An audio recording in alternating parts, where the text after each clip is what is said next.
warahmatullahi wabarakatuh. Bertemu lagi dengan Bapak Ade Saputra pada pelajaran matematika. Nah, hari ini yang kita bahas adalah pertidaksamaan kuadrat. Bagaimana cara menyelesaikan pertidaksamaan kuadrat? Lebih jelasnya kita simak penjelasan berikut ini. Anak-anak sekalian, hari ini kita akan belajar pertidaksamaan kuadrat. Sebenarnya pertidaksamaan kuadrat ini cara penyelesaiannya sama aja dengan persamaan kuadrat. Apa sih pengertian pertidaksamaan kuadrat itu? Sebelumnya di video di awal-awal pembelajaran masih ini KD 3.1 ya. Masih bab 1 mengenai persamaan dan pertidaksamaan, bahwa pengertian pertidaksamaan itu adalah pertidaksamaan yang terdiri atas satu variabel dengan pangkat tertinggi variabelnya 2 dan koefisien yang berpangkat 2 tidak boleh sama dengan 0. AX kuadrat plus BX plus C kurang dari 0. Kalau kemarin kan kalau persamaan itu AX kuadrat plus BX plus C sama dengan 0. Nah, kalau pertidaksamaan itu bukan memakai sama dengan, tapi di sini ada kurang dari 0. Bisa juga nih yang nomor 2 x kuadrat plus bx plus c kurang dari sama dengan 0 ya. Ax kuadrat plus bx plus c lebih dari 0. Nah, kalau yang nomor 4 ini lebih dari sama dengan 0. Syaratnya a nih tidak boleh sama dengan 0 ya. A nya tidak boleh sama dengan 0. A, B, C itu bilangan nyata atau real. Nah, bagaimana sih penyelesaian pertidaksamaan kuadrat?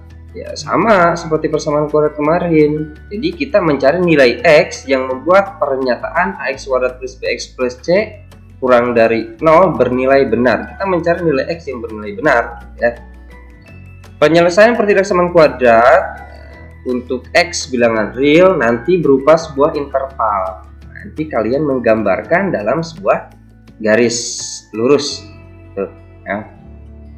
Intervalnya X bisa saja nanti lebih besar P dan X kurang dari Q, atau bisa juga nanti X kurang dari P atau X lebih besar dari Q. Nanti bisa lebih besar dari, bisa lebih besar sama dengan, gitu ya. Bisa kurang dari sama dengan. Langkah-langkahnya, ingat langkah-langkahnya. Pertama, kalian rubah dulu ya. Kita mengubah pertidaksamaan kuadrat menjadi bentuk umum. Ruas kanan sama dengan 0 nantinya ya. Lalu menguraikan ruas kiri menjadi faktor-faktor linear. Lalu menentukan harga-harga nolnya. Meletakkan harga 0 pada garis bilangan. Nah, nanti menentukan tanda positif, negatif pada setiap interval terbentuk. Penyelesaian pertidaksamaan diperoleh berdasarkan tanda interval pada garis bilangan. Nanti tanda intervalnya diperhatikan dalam menyelesaikan soalnya.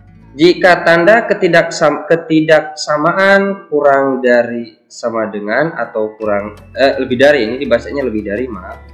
Jika tanda ketidaksamaan lebih dari sama dengan atau lebih dari, penyelesaiannya pada interval yang bertanda jika tanda ketidaksamaan yang kedua, jika tanda ketidaksamaan kurang dari sama dengan atau kurang dari, penyelesaiannya pada interval yang bertanda negatif. Tentukan penyelesaian dari 2x kuadrat plus 3x kurang dari 2. Untuk menjawab ini, nah, berarti kalian pertidaksamaan ini diubah menjadi bentuk umum pertidaksamaan kuadrat. Jadi ruas kanan harus sama dengan 0 ya. Atau di sini berarti di sini pakainya kan kurang dari, berarti kurang dari 0. Oke.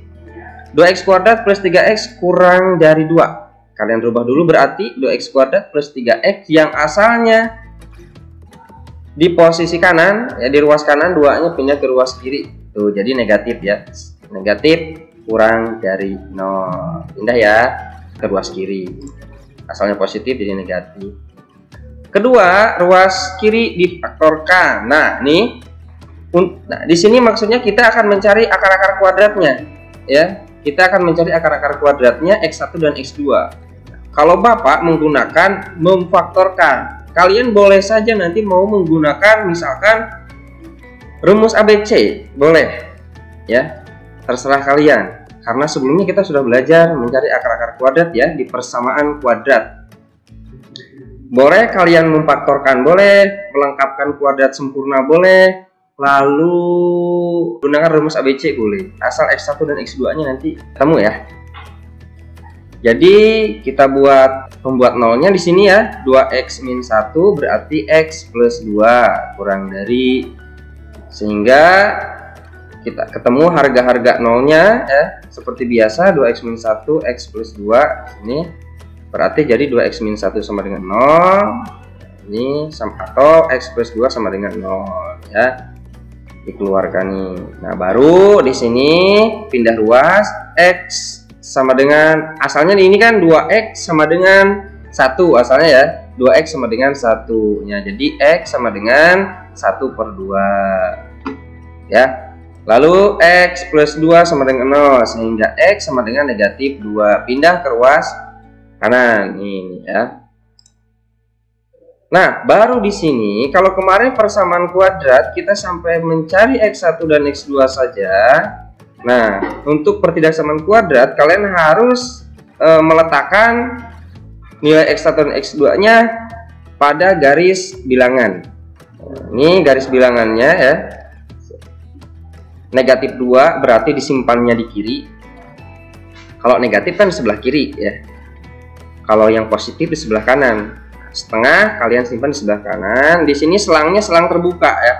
Selang terbuka, tidak boleh tertutup. Kenapa? Karena tandanya ini kurang dari. Kalau kurang dari ini selangnya selang tertutup ya. Kalau ada nanti sama dengannya di sini, misal kurang dari sama dengan. Nah, berarti kalian tidak boleh selang terbuka tapi selang tertutup. Artinya di sini buledannya penuh. Ya, di sininya penuh. Jadi dihitamkan, nanti adalah di akhir Bapak bahas ya. Bisa dipahami ya. Jadi dibuatkan sebuah garis bilangan yang negatifnya disimpan di kiri ya, yang positifnya disimpan di kanan. Berarti kan di sini 0 nih. Ya, 0. Nah, setelah itu kita menentukan penyelesaian berdasarkan tanda. Nah, di sini lihat oleh kalian gambar di sini ya. Di sini ada sebuah gambar.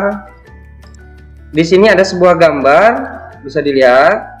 Nah, yang tadi kalian tentukan tanda setiap selangnya.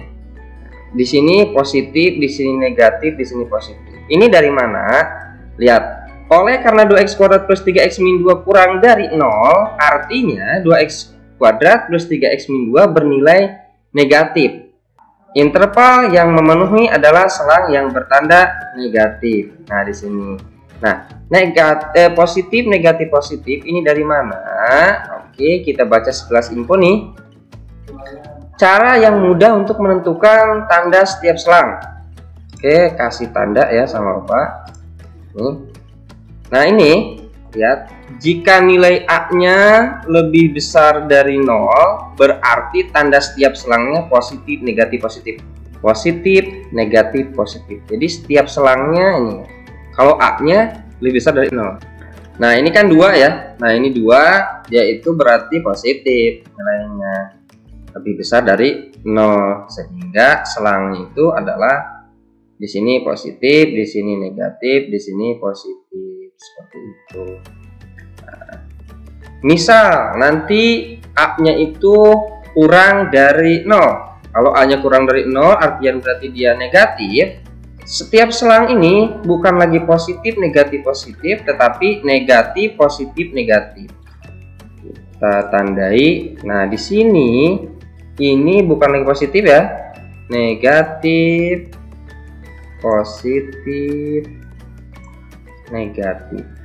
Jadi seperti itu. Kalau misalkan nanti si A-nya kurang dari 0 ya, karena ini A-nya lebih besar dari 0, jadi positif, negatif, positif. Arsiran ini ditentukan dari mana? Arsiran ini ditentukan dari, nah, soal ini kurang dari 0. Artinya kalau kurang dari 0, kalau kurang dari berarti nilainya negatif. Kalau kurang dari berarti di sini arsirannya di negatif. Karena kurang dari. Lalu nanti kalau misalkan ya soalnya seperti ini nih, misal ya tandanya itu nanti lebih besar, kasih tanda dulu supaya lebih jelas. Nah misalkan di sini nanti lebih besar, nah misal lebih besar, berarti kan harus ke positif, arsirannya harus ke positif, bukan lagi ke negatif. Nanti arahnya nanti panahnya ke sana. Arsirannya pun di sini. Dan yang setengahnya pun arahnya bisa dipahami. Oke, seperti itu. Jadi penyelesaiannya kita kembali lagi ke yang ini. Jadi penyelesaian dari 2x kuadrat plus 3x min 2 kurang dari 0 itu adalah x lebih besar min 2 dan x kurang dari setengah. Oke, nah tadi mengenai garis bilangan, ini ya, mengenai garis bilangan tadi kan ada ditulis di sini selang terbuka ya, selang terbuka karena memang dia misalkan kurang dari, tidak ada sama dengannya tuh ya. Ini ada selang tertutup, maksudnya seperti ini, buludannya penuh. Kalau ini kan buludannya terbuka, ini penuh. Ini kurang dari, sama dengan, ada sama dengannya ya. Kalau ada sama dengannya nanti buludannya penuh ya, artinya selang tertutup. Seperti itu aja sih sebenarnya, gampang. Tadi kalau panahnya begini, nah ini kalau panahnya seperti ini, nah, berarti kan cara penulisannya beda. Cara penulisannya x demikian hingga 1x lebih kecil dari 1 gitu ya. Kenapa? Karena dia kan ke kiri, berarti lebih kecil. X lebih kecil dari 1 atau pakainya atau begini ya, x lebih besar dari 3. Kan kalau ke kanan kan lebih besar, cara nulisnya begini ya. Ini juga sama nih kan. Nah ini kalau ke kiri berarti kan lebih kecil, jadi x demikian hingga x lebih kecil sama dengan 1. Pakai sama dengan karena tertutup gitu ya. Ini juga tertutup, jadi x kalau ke kanan berarti lebih besar sama dengan 3. X elemen bilangan real. Ini cara nulisnya. Nah kalau yang tadi di contoh soal kan ini ya, seperti ini ya. Ini semuanya ke negatif semuanya, berarti x sedemikian hingga x lebih besar dari 1, lebih besar ya, karena ke kanan kan, dari sini ke kanan nih. X lebih besar dari 1 dan x kurang dari 3. Ini kurang dari kan, karena ke sana. Nah, x elemen bilangan real. Seperti itu. Ini hanya tertutup saja kan. Tertutup. Jadi seperti itu, gampang. Oke. Semoga bisa dipahami. Demikianlah pembahasan pertidaksamaan kuadrat materi pada kali ini. Semoga bermanfaat dan kalian memahami. Jangan lupa like, comment, and subscribe tetap di Doa Bangsa TV, channelnya edukasi. Wassalamualaikum warahmatullahi wabarakatuh.